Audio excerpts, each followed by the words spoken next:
recording. Okay.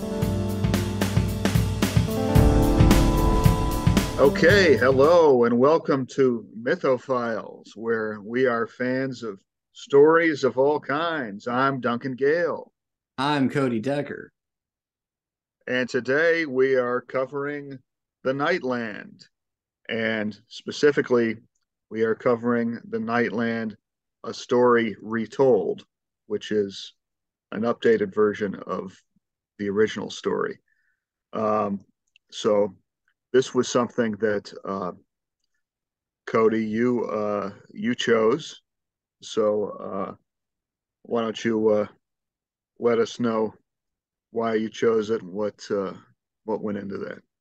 So we all know that chainsaws are the coolest thing in the world. And the only way to improve it is a chainsaw sword. And I was going through and I was looking at all of the examples of chainsaw swords in history. You know, we all know Chainsaw Man, we all know Evil Dead.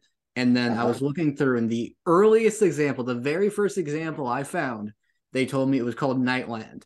And I was like, okay, I'm going to go to the source of the chainsaw sword. I'm going to find out why it's the coolest thing ever. Which it's not, I think it's more of a chainsaw weed whacker if you actually break down what it looks like, but it is at its heart a chainsaw sword used to fight monsters.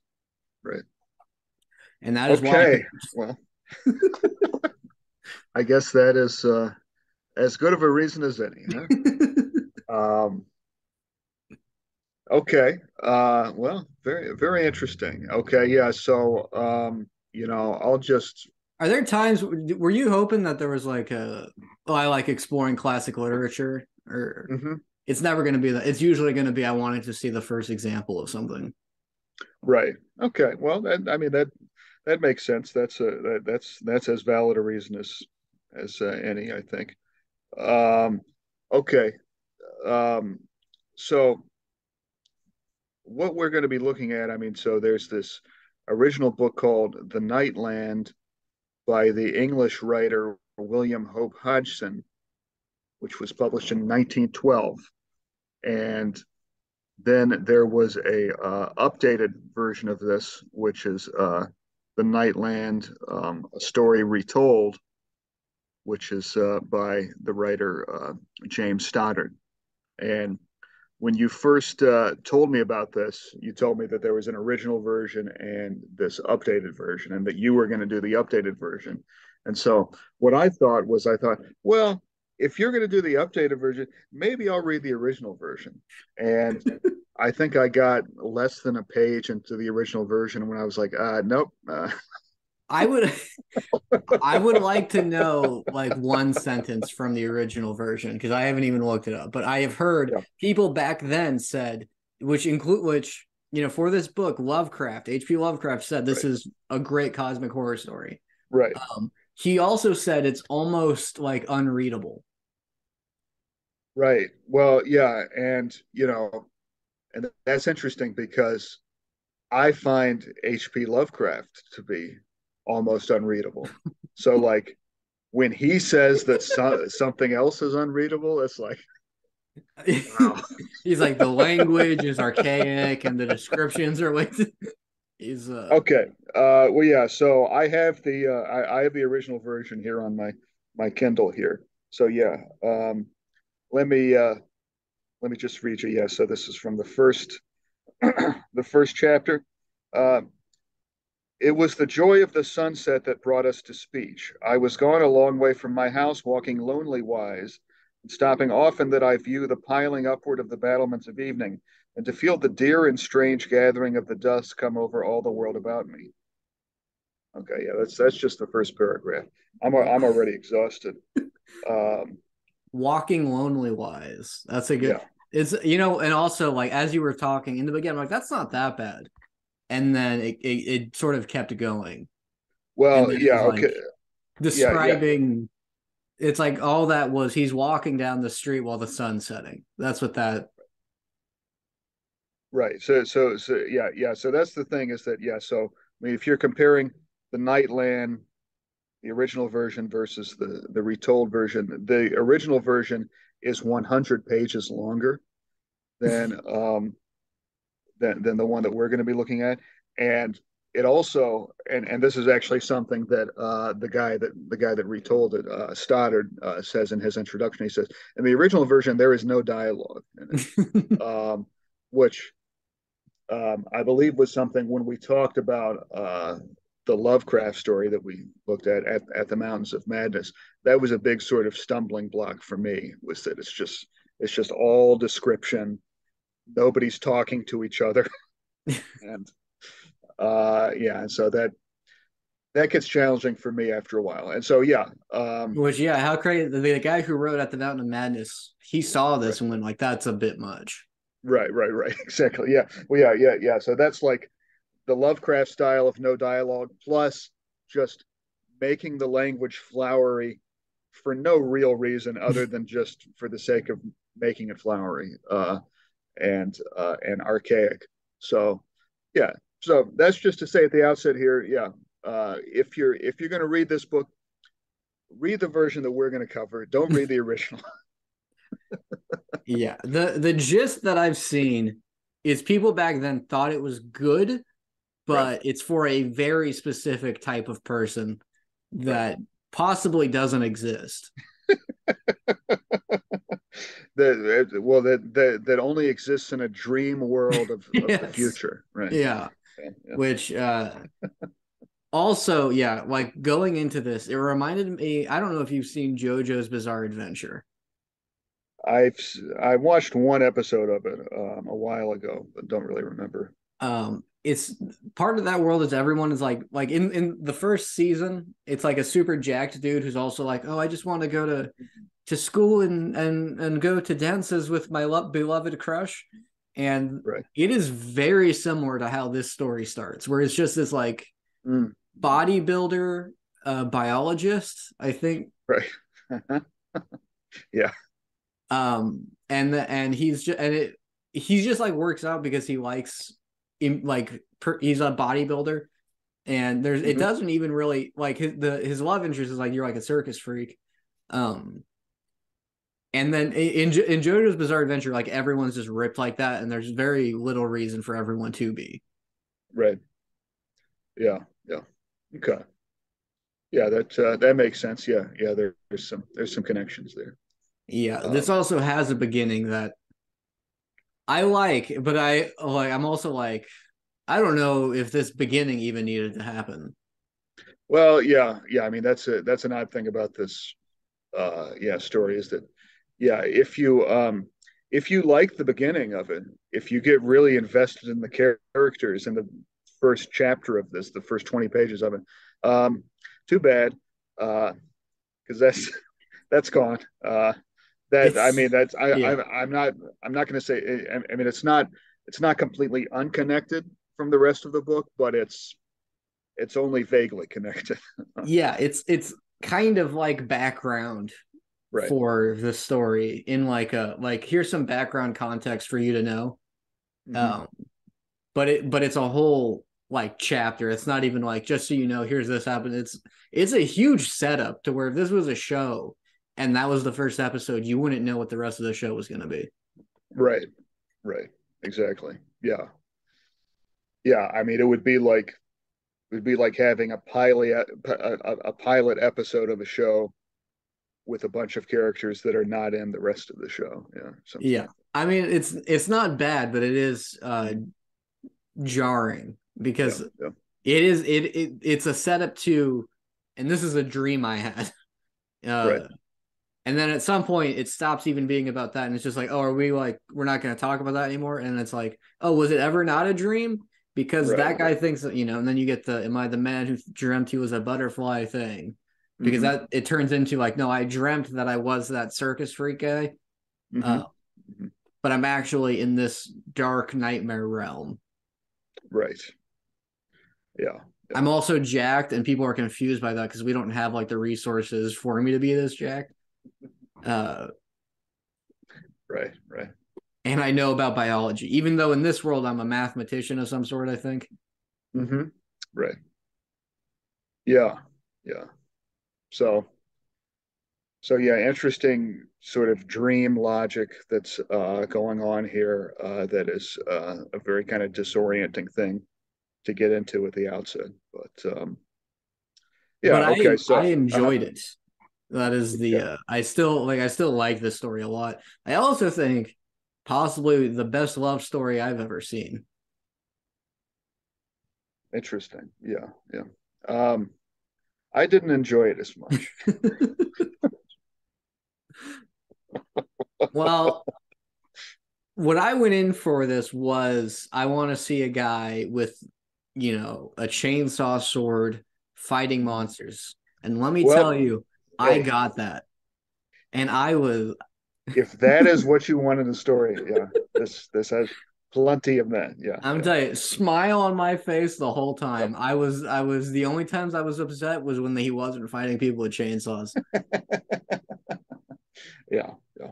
And I got it's a like, I'll see action movies and you watch it and then you watch it again, you're like, wow, this action movie had like two action scenes. Right. Uh it is almost entirely once that prologue is done, it is entirely he's going from this point to this point and he's just fighting monsters the whole way through. Yeah. So yeah, I think that this really gets at the kind of core of our difference in tastes for stories. Uh, yeah. Okay. You're not a chainsaw guy. Well, I mean, I don't have anything against chainsaws per se, but yeah, for me, this story, yeah, I mean, there were interesting parts of it, and I can understand why it is revered as a classic because of this kind of imagery and the sort of world that it sets up and everything. But I found that in terms of the actual plot, the story of this, a lot of it was just sort of like a video game. See, and this And yeah, this is what's great because that's what I was gonna say to praise it. right. Is it is Yeah. it's Okay. Well, there you that's go. why I like Yeah. it. It is extremely this is a perfect setup for a video game. Right. Right. In this world where Dark Souls is the hot type of Mhm. gameplay, Right. Right. it's a perfect. There's you got class systems. You got like he's wearing heavy armor. He's Hmm. got I mean, my selling point when I bring this book up to people is at one point he fights a giant four-armed monster and Right. rips two of its arms off, Right. and I'm like I'm cheering the whole time. Uh, maybe the poet, maybe if you got like a translator more for that the poetic version, Hmm. you would have gotten what you wanted. Well, yeah, yeah. I don't know. I mean, I think maybe just these kinds of stories that are more about the portrayal of a sort of world as, as opposed to like I don't know interactions between characters are just not as uh, not as compelling to me in general. Did you like the interactions between him and his beloved? Because there's At times I did, yeah, yeah. I mean, definitely. But by the time that he finally met her, things kind of picked up because, yeah, there was a there was a stretch in the sort of first half of this that got really dull for me because all it was just him journeying. I mean, it's kind of like the complaint that a lot of people have about Lord of the Rings, where they're just traveling so much. But in Lord of the Rings, at least, it's a bunch of different characters kind of there's like interacting with there's each like other six while they're people. traveling. What's Yeah. that? There's like six people from like different backgrounds and stuff. Right, right. And so you kind of get a sense of all of them. But in this, it's just one guy traveling for the first half. And then yeah, he meets his beloved, and then for the second half, it's him and his beloved going back. And yeah, so yeah, I would say when they met, things did pick up and got a little more interesting. Although I will say that while some of the portrayal of their relationship and their love and stuff was, I thought, affecting. there were times where it got to be a bit much for me. It got to be a little sentimental, a little schmaltzy in a way. Yeah. That and I know this in the original version, Mhm. there's extensive love scenes. Yeah. Hmm. Um and multiple like uh Hmm. like love scenes that are like that use that dialogue that he uses. And we, and when you say love scenes, I mean we mean literally love scenes, like not making love scenes, just No. like pure chaste love, like between two people, Yeah. because that's a big. I mean that was one interesting thing about this, yeah, that probably separates it from a lot of other stories. Is yeah, no, this is a very kind of repressed society. I mean, even the society in the future where yeah, even people that are in an intimate relationship are not used to seeing each other naked and stuff, um, and so there's really no there's no physical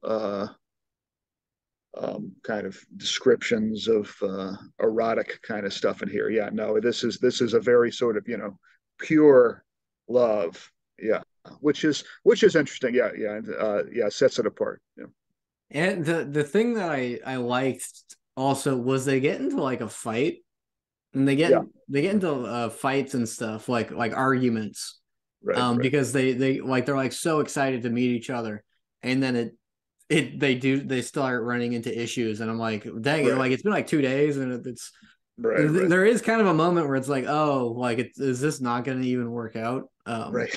Yeah, yeah. Okay. Well, yeah. So, you want to get into the actual kind of plot yeah summary we now, or can yeah? so yeah this prologue is it's in the 18th century 19th century or something. Yeah, I'm not sure it's even specified when it is, but yeah, it's oh yeah, yeah, yeah, yeah. I think it's like yeah, like early 1800s. Yeah, yeah, I think that's right. It's this jack. I mean, honestly, if you've seen JoJo's Bizarre Adventure, you can kind of use like this the setup where he sees that like girl casually, and then they start talking, and it did feel believable, like their interactions, I that's what I liked about it is like Yeah. Hmm. in fantasy, romance is usually just it's written that they're my love interest, so Right. that's pretty much all that you're gonna get. Hmm. And in this one, that's the point of the prologue. It is like they meet and they talk, and they also get into arguments and stuff. And she pulls like a prank that like Right. backfires and almost like sabotages their relationship entirely. Yeah. Um, and you it kind of and also a little bit of up because they grow old and one of them dies. Hmm. That being the woman, and then it goes into him like he's like I'm kind of just waiting to die now, Hmm. and then I'm starting to have these dreams, so I'm gonna write down my dreams, Right. and that is the setup for the full story to start, and then it kind of like you forget that that even was a thing that was happening, Right. but because like in the full story, that's where it's just like oh I have these visions of a beloved, I'm gonna go after them. Hmm. So you like in the prologue, you know, like oh, like maybe they're reincarnated. So you do know that they used to love each other. So there is like Hmm. investment in it, even though they've never Right. met each other in this dream realm that's possibly real, possibly not. Right. Right. Yeah. Yeah. So yeah, I mean the story is told. Yeah, I mean this is a first person perspective from yeah, the character, and yeah, and so in this first part, yeah, in the early 1800s, yeah, the character, I believe his name is Andrew, and then in the later part, his name is Andres. It says, Yeah, am I in getting the that right? audiobook it's Andros. That's how they pronounce it. And Andros, yeah, okay, Andros, yeah, yeah, and so yeah, it begins with Andrew in the early 1800s, yeah, and he comes across this woman, Lady Murdoch, and she's beautiful, and they have a flirtation and everything, and yeah, and then yeah, as you mentioned, um, yeah, at one point she has one of her ladies in waiting dress up as a man, and he thinks, oh, she's with her lover now, and oh, okay, well, she's taken, so I can't pursue her anymore. But then that misunderstanding is yeah, dispelled, and they get married, and they have a child together. Although yeah, I think she dies in childbirth. Is that Yeah, and so does the baby. yeah, oh yeah, the baby as well. Yeah. Yeah, and I mean, this is maybe part of my overall feelings about this book is that like this first chapter I actually liked. I mean, I was like, oh, okay, this is good. I mean, it's kind of a Jane Austen kind of thing, and I was kind of getting into it, and then yeah, the rug is just completely pulled out from It you. is a Yeah, hard cut. yeah, where basically, yeah, and the way it's described, it's like, yes, like after his wife dies, it's like, but I had these dreams that I was this other person in the future. Uh, it's something like that, and so basically, yeah, the rest of the book takes place in the future realm, and in the future realm, everybody, yeah. So this guy Andros now lives in this gigantic pyramid, and with and like basically, yeah, his entire like he's always lived in this pyramid, like like in this future society, all humans they are born and they live their entire lives within this pyramid because outside of it is this incredibly hostile land, right? Yeah, that like experiments were done and it unleashed like a bunch of like monsters Mm-hmm. and it they like blotted out the sun, so the sun's just gone now. Um, you know how eldritch magic works. I saw like reading about it, people were like unclear if it's like, oh, like it's so far in the future that the sun just died out, or if it's like part Right, of like what like the monsters came in and did that. But there's no right. sun anymore. Everyone lives underground in these pyramids, and like they found a current that they can use as an energy source called the earth current. Um, and that's also kind of starting to die down too. Mm-hmm. And everyone's kind of aware that they're all going to die eventually. Mm-hmm. It's a very bleak world. Yeah, yeah. It's a bleak world, and yeah, I mean, one thing that I did think was cool was that it's like when describing, yeah, these people in the pyramid, they have these like telescopes, and they can like look out on this vast dark landscape, and there's like these watchers uh, on the landscape, and there's like these giant monster like creatures that are just sitting there watching, and like sometimes their heads will like move a little bit or something. That part I thought I mean, was interesting I mean, and like honestly, and I got creepy. Yeah, chills. yeah, I yeah, mean, when you describe that, I mean yeah, that yeah, like, yeah. they just like no one really knows what's even like what the rules are in this world. So they're just Right, like, just don't bother those things. right. Um, Mm-hmm. there's all this stuff where it's like the reason the main weapon they use is called a discos. Mm-hmm. Very video gamey in that it has a fuel source and it can create light, but Mm-hmm. that means you won't be able to use it as a weapon. So like that's the biggest like conflict in his travel is like, do you get light or do you get a weapon? But for visual, just imagine a weed whacker with a like a buzz saw instead of that like that string, and that's pretty much what he's Right. using. Um, Mm-hmm. Mm-hmm. he's got heavy body armor. Guns exist, but they don't use them because noise attracts more monsters. Right. Mm-hmm. And they mentioned that they have like really powerful guns because it is far in the future, but it's just not worth using. Mm-hmm. And Right. Andros is like he's 19 in this world, and people are like, Mm-hmm. oh, did you have that dream where you were in the 17th century again? Mm-hmm. Um, it is weird how you know all that stuff, but we have much bigger concerns like the watchers that are just kind of staring at us all the time. Right. Yeah. So Yeah. Mm-hmm. uh Yeah, and Andros has a as I guess a friend and teacher named Cartesius, which is clearly a reference to Cartesian Descartes. clearly. Yeah, I But mean, for people who don't, for me, it is. That's, Yeah, that's I mean, Descartes was a French philosopher and mathematician, and I think probably the mathematician aspect is more what they're kind of referencing with that because, yeah, mathematics, yeah, is clearly a uh, big thing that people study yeah. in this future.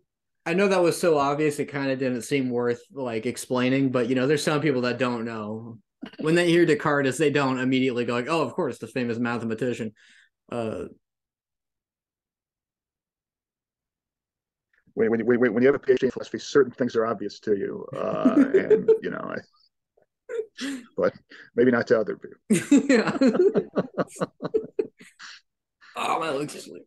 Yeah. Oh, my legs asleep. Okay, yeah, keep going. Oh. Um, yeah, so yeah, Cartesius is really one of the other major characters, yeah, supporting characters here, and yeah, so basically, just once this future world is established,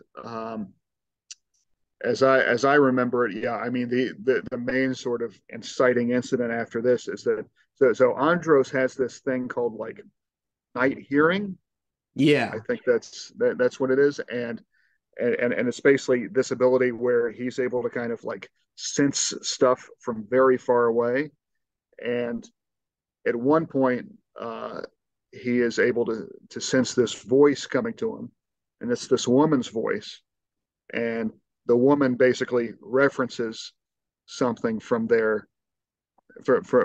from his life back when he was Andrew and in his relationship with Murdoch, and he's like, oh my God, this woman is Murdoch reborn as but she has a different name. Her name is Nani in this future world, and so basically, yeah, he starts communicating with this woman from very far away who is somehow his reborn lover, and at a certain point, um, this woman communicates, "Oh, the place where I am, we are under attack by these evil forces," and and so this basically spurs Andros on, and he's like, "Okay, well, I have to go out and I have to find this woman and rescue her from these dark forces that are attacking her."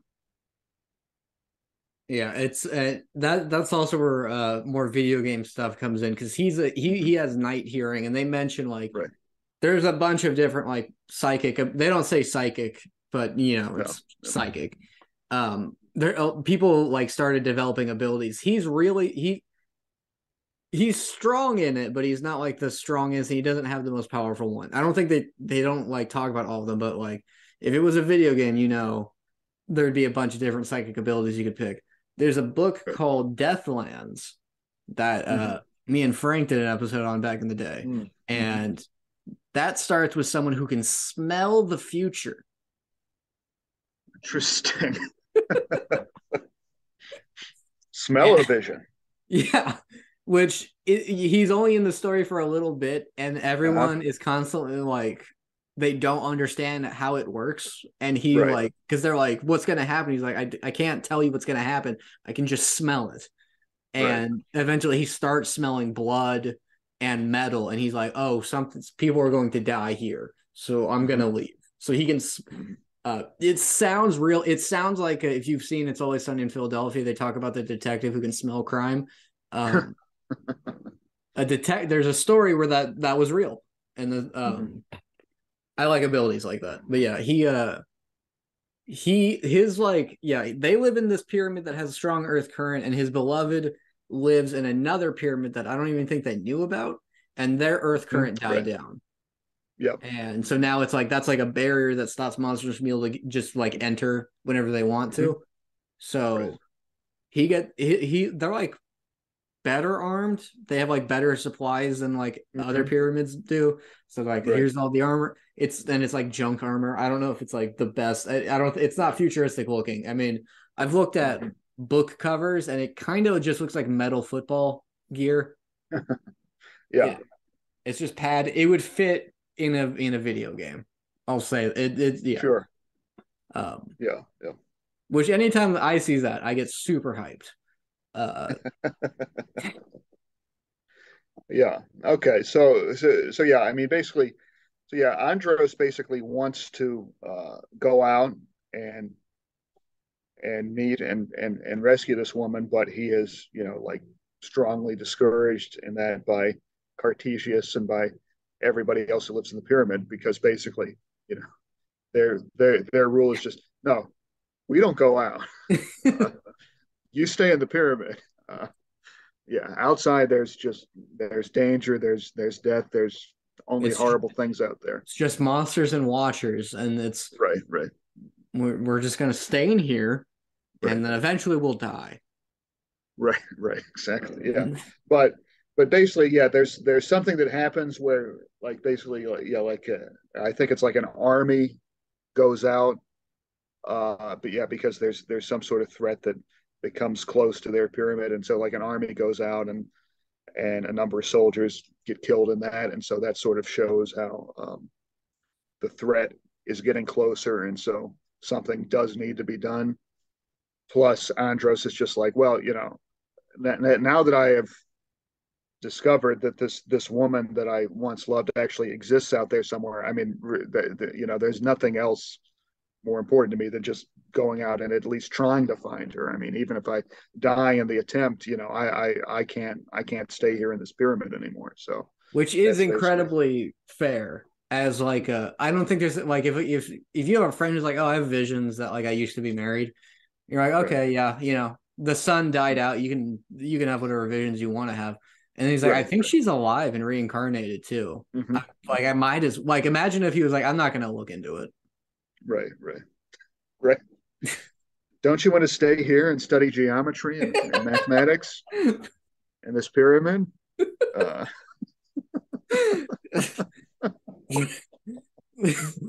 You want to try to meet your long lost love that you remembered in a life in a world long dead.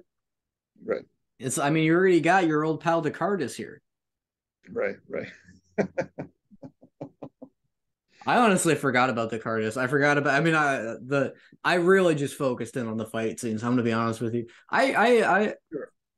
Yeah, yeah. The fight scenes were what I sort of skimmed past the fastest. It's like, yeah, yeah, yeah, okay.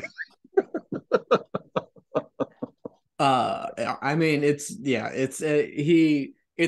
very. I mean, it would work as a TV show too. Maybe not a Sure. Yeah, highly yeah, no, I rated think TV show, but right, certainly one where it's like this episode he's gonna get here and he's gonna fight some sort of flying creature right, and you know rev up your discuss. right. Oh yeah, no, I think in a visual medium, yeah, I think there could be some really interesting things done with this story. But yeah, so basically, Antros eventually sets out, and he doesn't really know exactly where he's going. Um, he's but and nobody else that he knows of has ever gone out before. So he's really going out in like uncharted territory here. And so yeah, I mean this was the part where yeah, I began to find the book much less interesting and much more like a video game, because yeah, I think it's like once he goes out, it's like um, you don't really like there's very vague descriptions of like the stuff that comes at him and stuff, and all that you know is that okay, everything that he encounters is going to be hostile, like everything is going to be trying to kill him in one way. That's and yeah, I guess to me that's just like not that it's just not that interesting. It's like yeah, and but that's a very video gamey sort of thing where it's like yeah, just everything that moves is a danger in some way. And yeah, so that's I'll basically a large stretch of this book is I'll that. say yeah. After he decides to set out, Mhm. there's very little we can talk about because Right. it's really Yeah. cool and I like it. And if you're into like it didn't do, I think it did it a couple times where it was like, and it was a monster that I'm not going to bother describing. But like a lot of times they do actually describe them, and it'll be like, oh, it was like Yeah, a yeah, yeah, slug. yeah. They do. Yeah. Um, and I just like seeing like monsters, and Hmm. I'll tell you what this reminds me of, and if and this will we might cover this, Right. but there is a movie that that is almost like they took the skeleton of this and put it in a different thing called Love Hmm. and Monsters. Mm-hmm. And that is a post-apocalypse where a guy who's been living in a shelter finds out that his old girlfriend, but before the apocalypse, is alive in a shelter like very far away, and he Oh sets wow. out Okay. and Yeah. fights monsters to get Yeah. to her. That's it's almost the same. Yeah. Yeah. Yeah. I think you would like that more. Okay. I Yeah. liked that movie, but I think this had a better ending than that. I think that movie was awesome, and I was like, oh, this might be my one of my favorite movies. And the ending, they kind of like dropped the ball, in my Hmm. opinion, on a very specific thing. But I like going through this book. I'm like, this has to have been an influence on that. But the Right. character's Right. also not a which this begs for Arnold to play in a movie if, in this. But in Love and Monsters, it's more of like an everyman, and he's not really Uh, fighting them. He's more just like surviving and navigating. hmm. And it's a little more satisfying because there's like build up to like him getting Right. achievements. In this one, he is just jacked, and he is like, I am ready to go, and Right. he is just. I would say for the next 20 chapters, is fighting monsters. Hmm. Okay. Okay. And Cool. the spoiler mark, I guess, is when he's like reunited. Right. Right. Yeah. Yeah. I Okay. liked how that was handled too. That's also a selling Hmm. point I would tell people. Oh, Because, sure. Sure. so I mean, yeah, for the not spoiler section of this story, it's a guy in the 19th century whose wife and child die, and Right. he has dreams about this far future where he fights monsters. Hmm. Hmm. And so that I mean, there's not much to spoil, but that is that. So there you go. Yeah. Yeah. But then he gets to the halfway point, and she's there Right.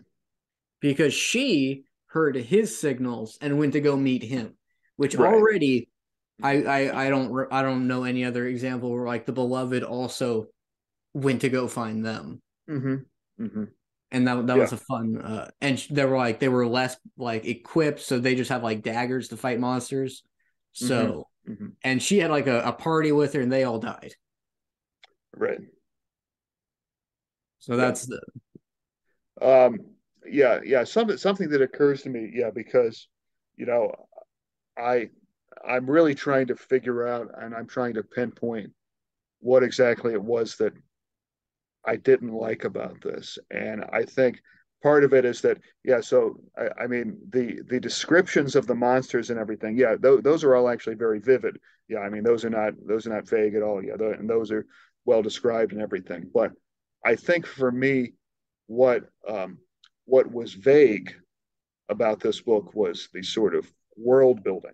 Like we don't really kind of know what's going on in this world beyond just all of this horrible stuff happening. And this may contradict things that I've said in the past in terms of like, certain books we've read, like Alloy of Law and stuff, where it really explains the magical system in great detail. And that gets a little exhausting. But in this case, I wanted a little more detail of explaining just like, okay, how do things actually work in this world? there is Um, no there's no yeah, ecosystem described, yeah, like there's not there is just a random assortment of creatures that right, yeah, and there'll be stuff where like, oh, there might be a story, right? Because there's some of the monsters are like, oh, they used to be people, right.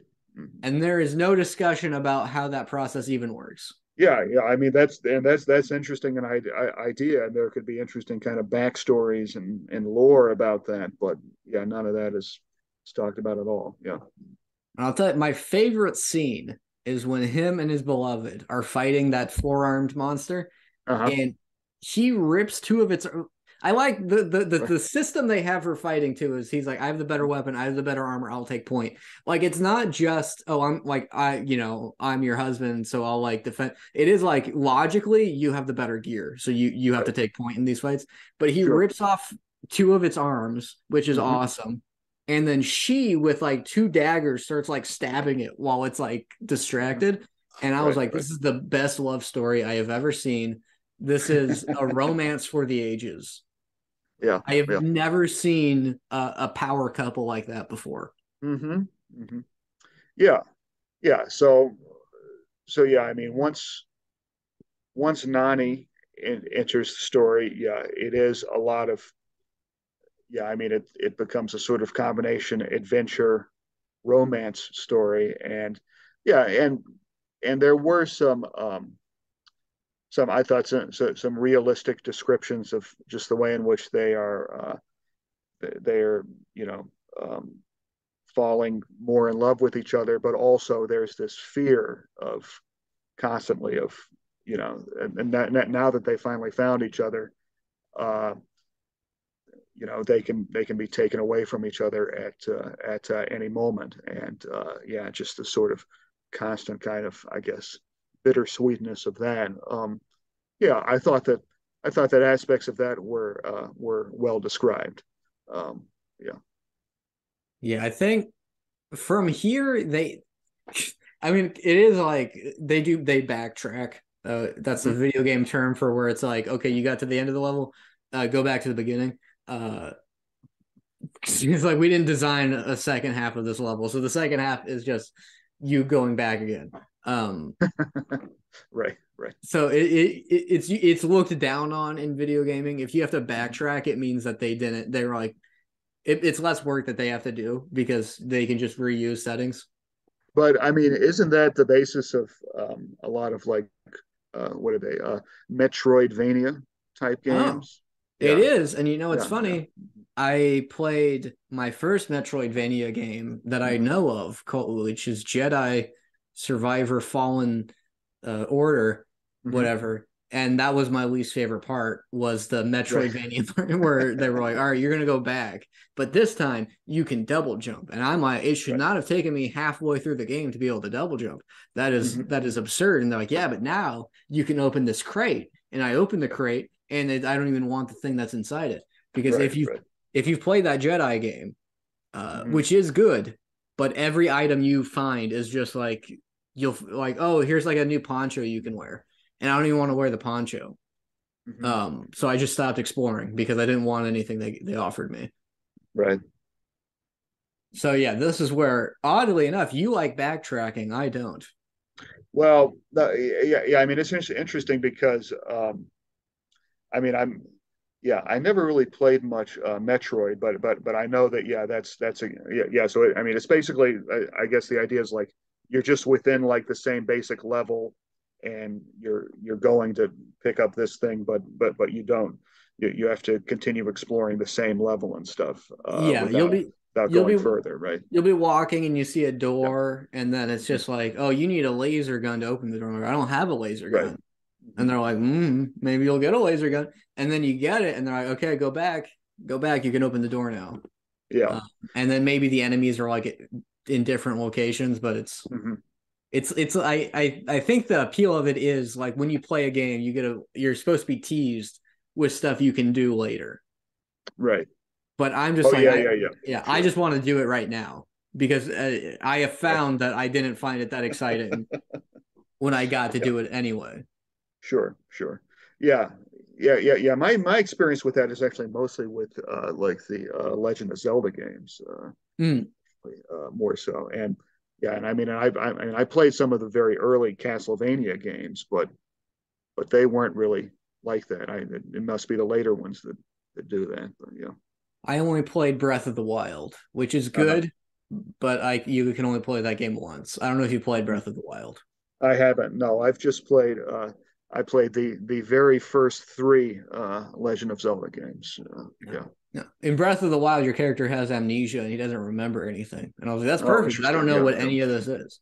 yeah, But yeah. it's like you have to do a puzzle, you unlock one thing, and it's like, oh, if you collect 10 of these, you'll get one little thing. And the first time you play it, it's fun, but I cannot imagine having to like do that again. Right, right. Yeah, Um, Man, they're backtrack. They get into like that the dynamic now is that they're both like, oh my God, like I've always had this sense of like I was missing something in my life, and I've had these right. dreams.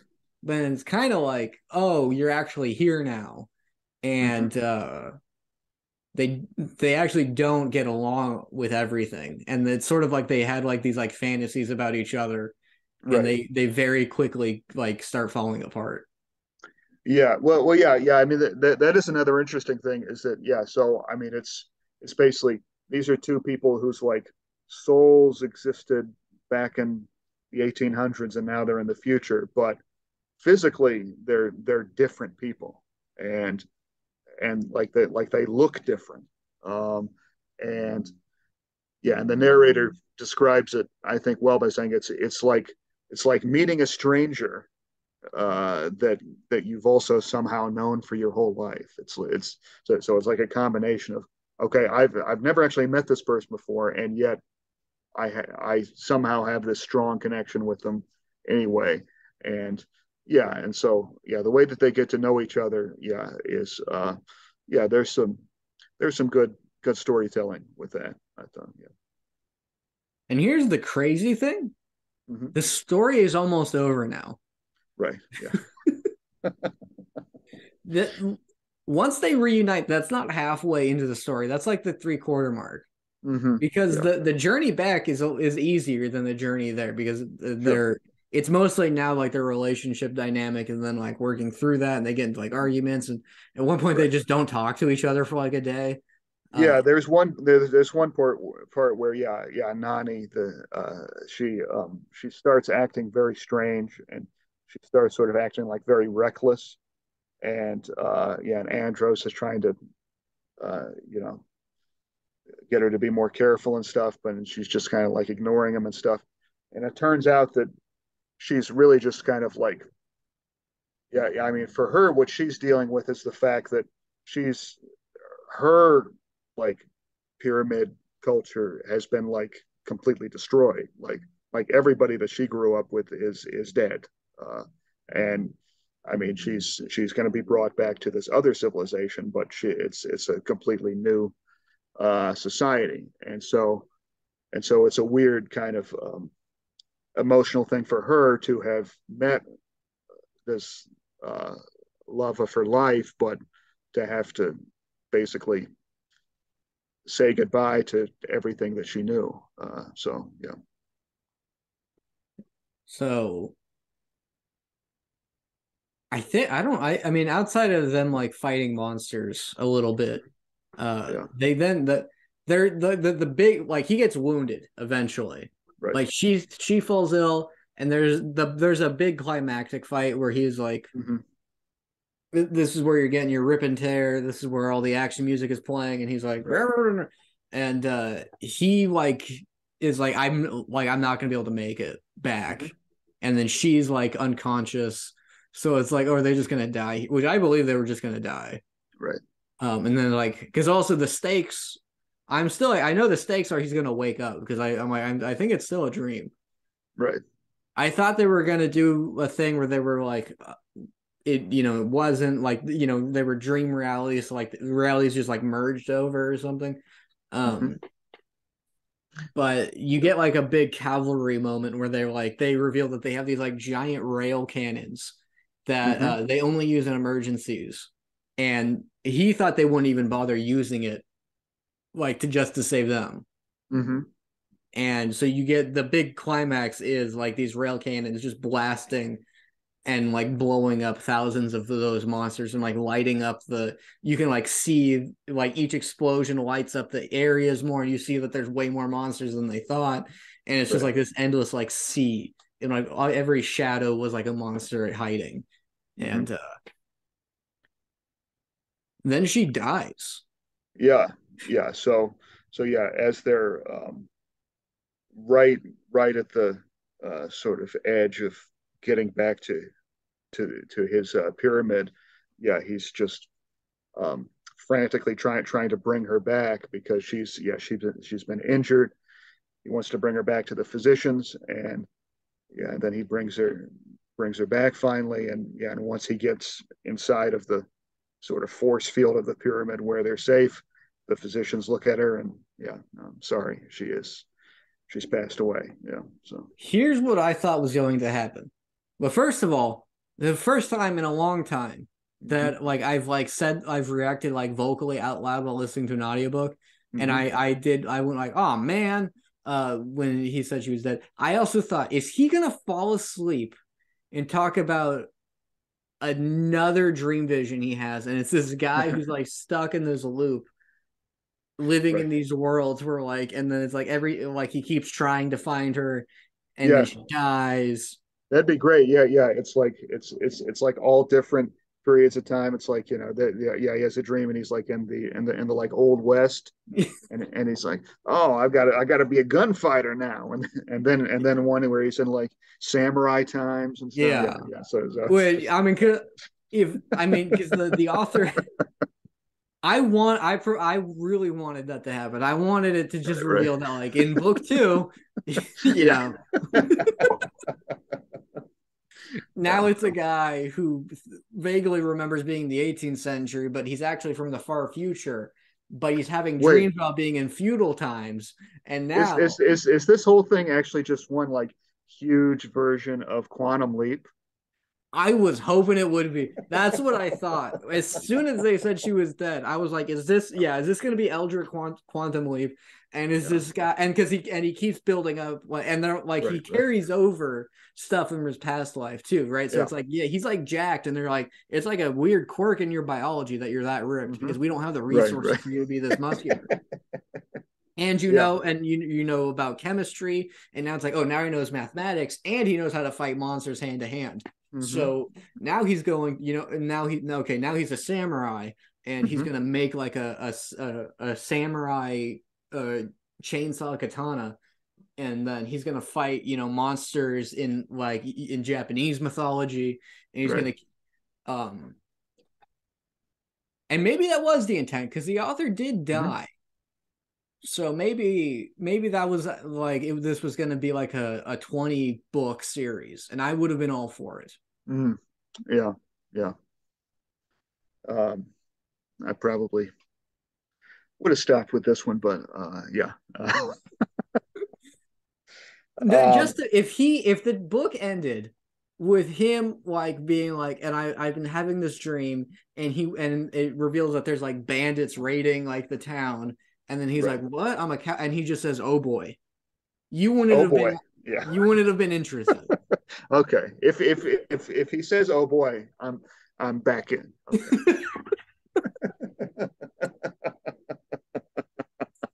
All right, I knew that would get you. That's right. That's right. Yeah. No, I honestly that I mean that I really want that story, but that's not how this story ends. Right. No, yeah, that's not how this ends. Yeah, no. So The yeah, they're back. decision was just wrong. That's right. Um so yeah, they're back in the pyramid, and yeah, she has died, and everybody's really sympathetic to Andros, and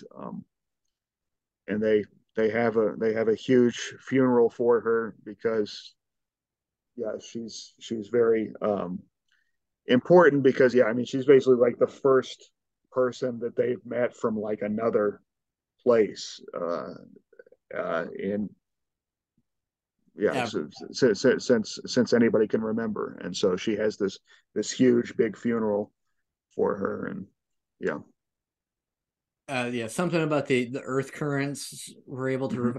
they explain it like the guys like being told by the physician like yeah the earth currents needed time to like recharge her um Right, yeah, yeah. So at her funeral, it's like there's a part where the body goes into this energy field or something, and then she revives, and she's fine. Yeah. Um, yeah, and again, yeah, it's not it's like explained just enough, but uh, you know, when I'm trying to explain it now, yeah, I'm not. I mean, I actually finished this book like an hour ago, so So I mean, this is all still relatively fresh in my mind, but I can't really explain it any better than And that's what happened. I mean, it's yeah, it's eldritch, and in yeah, eldritch yeah, worlds, there's very few rules. But yes, right, their mana is called Earth Current, and like because she's a psychic type person, if you right, like flood them with it, it recharges their life essence. I think that's the extent of the explanation, right. which is enough for me. And now I'm going to Yeah, keep this in that's mind the fine. next time, you know, we go into another Sanderson book and you're like, I don't want to know how chemically these magic powers interact with things. When Yeah, they, I mean, you know, there's a there's a level of explanation that goes too far. There's a level that doesn't go far enough. Uh, and so we'll find that sweet spot. find that sweet spot. Yeah. Which Um, I am on a new book called the Black Prism, which is like color based mhm, magic, and it's based off colors you can see. And it's like, mhm, oh, this mhm, person, they're a green. I don't know the names. It's like really, there's like new names for everything, but like, oh, this is a green color person. So when they look mhm, at green things, that they can feel it, whatever. And so women tend to be more powerful because they're more sensitive to like color differences. mhm. And blue-eyed people are more powerful in general because blue eyes are more sensitive to light. I think that's kind of I don't think you'd like that book at all because I kind of don't, but I Okay. think that's the level of explanation you would like, Well, yeah, no, I mean, I would say the level of explanation that's been good has been in the Name of the Wind. which I That, don't like. that was a good level. Okay, you didn't like that. Um, yeah, I mean, the level of explanation in Unsold was mostly good. It got a little too much at times, but it was a little better than Alloy of Law, I would say. But yeah. So let's just make sure we cover what the full ending is, which is Okay. it's So yeah. now back to him in the 17th century or whatever. Right, right. So yeah, yeah. It turns out that Nani is alive, and Andros and Nani get married. They live happily ever after in this future realm, and then yeah, the very end, yeah, uh, Andrew, we go back to Andrew in the early 1800s, and he's thinking about this and everything, and so it turns out that this whole thing actually is like a video game, but that video game is Super Mario Brothers 2, Is that, where is that how that game ends? so that yeah, Super Mario Brothers 2 ends with Mario in bed, and it was all a dream. Oh, okay. Yeah, So yeah. I mean, I assume you like that. You're a big Mario head. I am. I know. Yeah. Yeah. I mean, with the old school Mario stuff. Oh yeah, You must be really excited for the movie. you know, so so cautiously optimistic, but you know, preparing for disappointment. Yeah. Yeah, that's how you have to do with video game adaptations. I guess Yeah. Yeah. people Oh like The yeah. Last of Us, but Oh the yeah. Yeah. That's supposed to be good, but but you can pretty much watch The Last of Us like a movie if you just look up the cutscenes on YouTube. yeah. And like, because I see people like, oh, shot for shot, like, look, they recreated these cutscenes, which were Hmm. motion captured in the Hmm. video game, which were like they had Right. actors act out the scenes in the video game, and like for me, it was kind of the same. Like you didn't, I mean, this was like the easiest thing to adapt because this was already kind of a movie. Hmm. Right. Mario, on the Right. other Oh, hand, oh yeah. Yeah. Yeah. No, it's yeah, it's pretty straightforward, but yeah, I remember hearing something, and this was a couple of years ago, where the video game movie with the highest rating on Rotten Tomatoes was the Angry Birds movie. which I would agree. I saw that. Okay, okay. So that's actually good. Well, and that's the other, it's like it actually does adapt the game in Okay, that the birds have the powers that they have in the game. right. Um, Okay, I don't think the story is at the. Oh no, I think I never played Angry Birds, so Yeah, no, I'm not a bird head. I don't know like the lore of it that well. right. I guess the story is pigs stole their eggs, so they're like Hmm. we're gonna throw ourselves, and the movie is that. Right. Um, Yeah, I mean, when I heard that, the lesson I took from that was, okay, so there's never been a good yeah. video game adaptation movie. If Angry Birds is the best one, yeah, Well, yeah, you'll find that the ones people like the most are the ones with the least amount of story, right. because it's less bad when they just do whatever they want with it. For a Hmm. while, all we had was the Resident Evil movies, which Right. were terrible. But that was like, hey, maybe like this will be the start. Video game movies has been my entire life has Hmm. been maybe this will be the start of them actually being good. Right. Right. Right. Well, when I was a young lad, all we had was the Super Mario Brothers movie with Bob Hoskins and John Leguizamo as Mario and Luigi. And I remember seeing that in the theater and thinking that it was awesome. Now I've never watched it since, so I'm gonna just stick with my memories of You get to, yeah, I don't, yeah, I remember seeing that. Yeah, yeah, yeah. it's a very interesting movie. A lot of creative liberties were taken in adapting that Oh story. yeah, oh yeah, I definitely. like the concept of it, which is Hmm. because I think that's the implication is he was like just a plumber in the Hmm. real world who got sucked into like Mario Land or whatever, Right. Hmm. and they do that. Right. They do it, yeah, and I think it's specifically based on like Super Mario World, so it's like it's a world where everybody is descended from dinosaurs, I think, or from lizards or something. Yeah, that's what the movie Yep. the background of the movie is instead of evolving from monkeys, people evolve from dinosaurs. Right. Right. Right. Yeah. Yeah. Hmm. Oh, yeah. We should watch Yeah. we should do an episode. Uh, I got acid reflux. We should do an episode on Uh, the Super Mario movie. yeah. Okay. Okay. Yeah. On the one coming out. Yeah. Yeah. Yeah. We'll Yeah. do it. Yeah. Oh, I meant Okay. the no, the original. Oh, the original. Oh, Back to back, comparing the two. I mean, we should do that, and then we should do a marathon viewing of episodes of the Super Mario Brothers Super Show. Um, have, We have, have, we might as well. I mean, I haven't yeah. seen that show, so we might as well Oh, just go. Let's just go full Mario.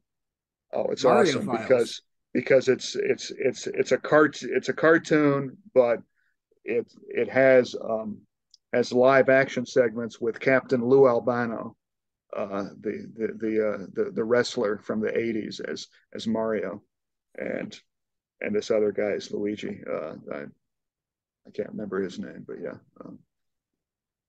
Yeah, yeah, no, go online. I'm saying this both to you, Cody, and to our viewers. I mean, if you don't know the Super Mario Brothers Super Show, just go onto YouTube and look up the intro to it. That's that's good for a laugh. Yeah. Okay.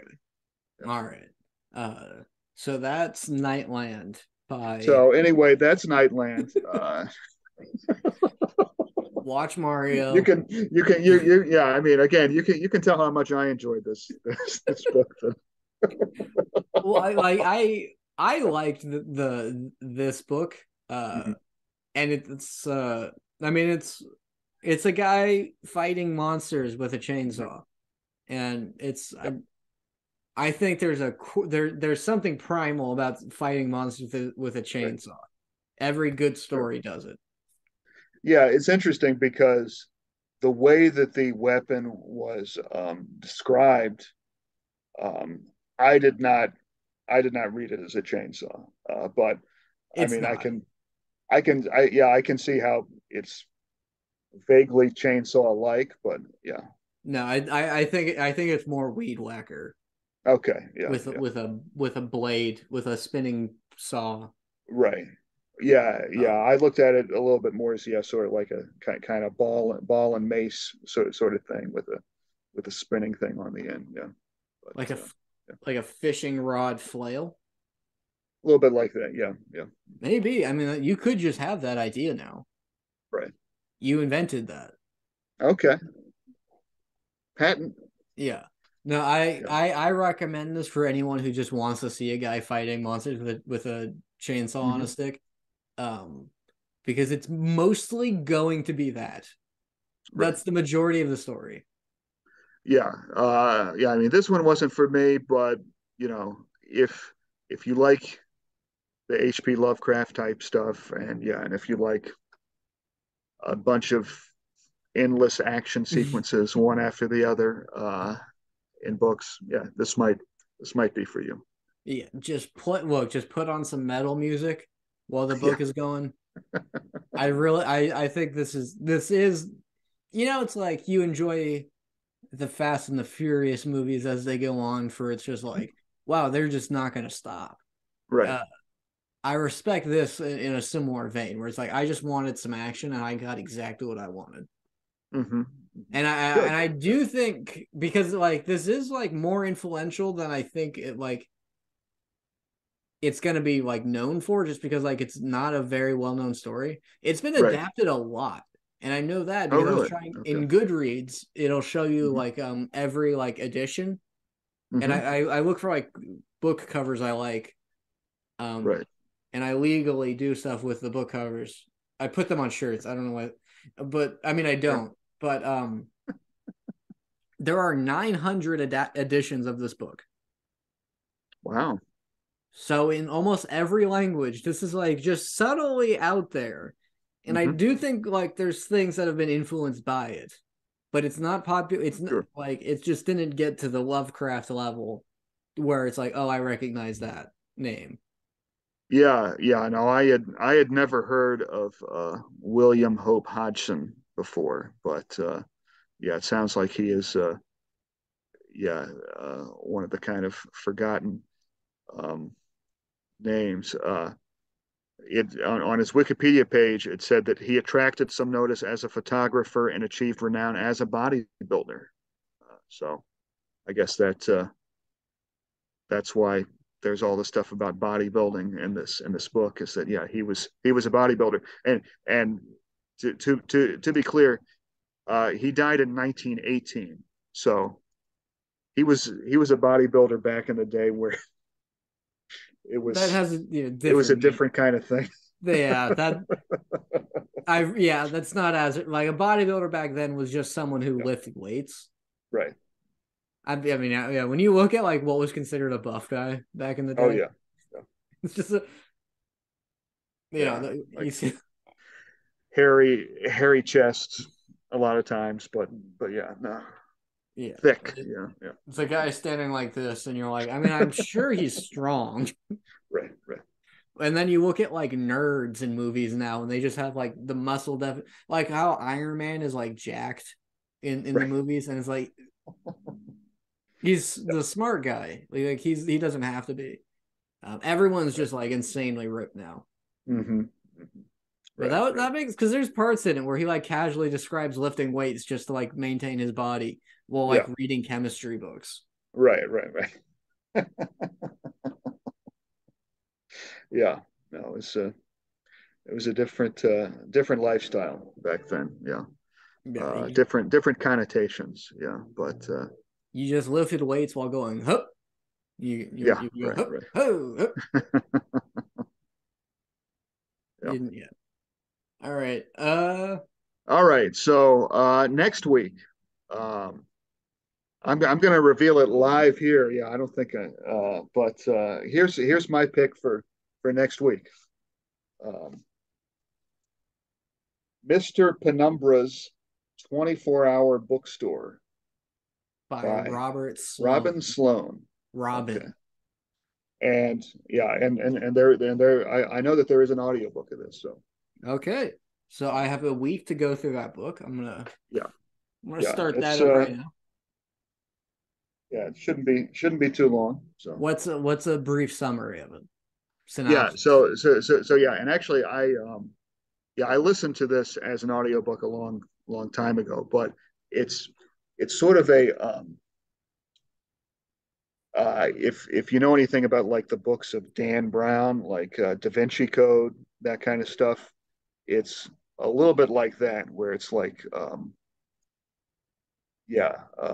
basically books that can decode stuff that's going on, like vast conspiracies and stuff. So, yeah, along those lines. And what was it called again? Mr. Penumbra's 24-hour bookstore. Mr. Penumbra. Yeah, Penumbra. Penumbra.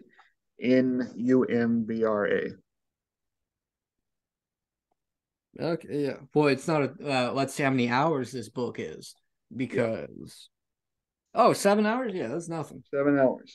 Yeah, that's easy listening. I can No get that sweat. done in a day. All right, great. So, All right. What's our outro? all right. So, as you go through the chainsaw of life, don't get bogged down by the vast numbers of nondescript monsters that may attack you.